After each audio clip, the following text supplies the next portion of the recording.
C'était un beau dimanche d'avril, la cathédrale d'Amiens en habit de fête. Les 250 délégués synodaux élus par les paroisses et les mouvements catholiques du diocèse étaient attendus pour une célébration présidée par Monseigneur Thierry Jordan, archevêque de Reims. Un temps fort de cette année si particulière, celui de la remise des cahiers synodaux.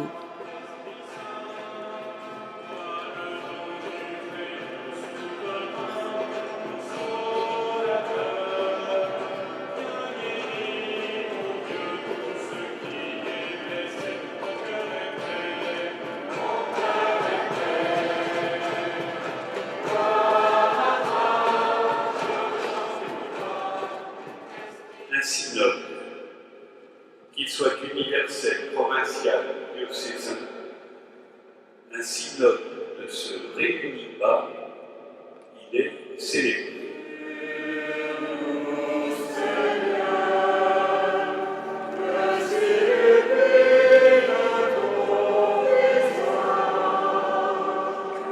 « 650 équipes, pendant 4, 5, 6, parfois plus, rencontres, ont demandé à l'Esprit Saint, ont échangé, parfois avec passion. Il a fallu se mettre d'accord sur un thème, sur une proposition. Et la formulation n'a pas toujours été simple. Vous recevez un trésor. Recevez-le comme tel. Ce que presque sans doute 6000 personnes dans le diocèse ont échangé, débattu au cœur de leur prière, vous est remis. Il me semble que pour une part, c'est comme une carrière de silex. Il y a des silex déjà très très bien formés. On se dit, on a déjà là une flèche pour transpercer l'avenir, pour nous rendre l'espérance, pour oser y aller. Puis il y en a d'autres, peut-être vous vous direz, tiens, c'est moyennement façonné. Mais quand vous télescopez des silex ensemble, ça met le feu. Et en télescopant toutes ces propositions, en les travaillant, en les méditant, en échangeant, en creusant, en cherchant, en allant plus loin, en prenant une nouvelle direction parce que ça vous donnera une nouvelle idée, en entrechoquant tous ces silex, vous mettrez le feu au diocèse. Enfin, l'Esprit Saint le mettra et je compte sur lui et donc sur vous.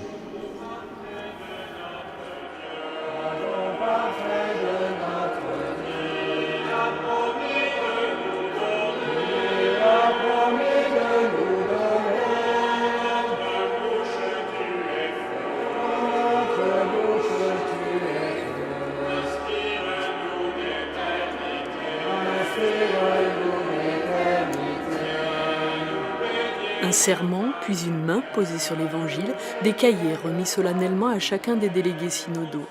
Ils porteront les voix du diocèse dans toute sa diversité, villes et campagnes, catholiques fortement engagés ou pratiquants plus distants, jeunes ou vieux. Le plus jeune d'entre eux a seulement 13 ans, c'est lui. Ah ouais, t'es le plus jeune des délégués, génial, génial.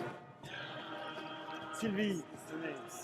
Investi d'une mission au nom de tous, prier, débattre, travailler à partir de ce grand recueil de propositions pour élaborer et voter celles qui seront officiellement remises à notre évêque Olivier à l'issue de l'Assemblée synodale des 10, 11 et 12 mai 2018.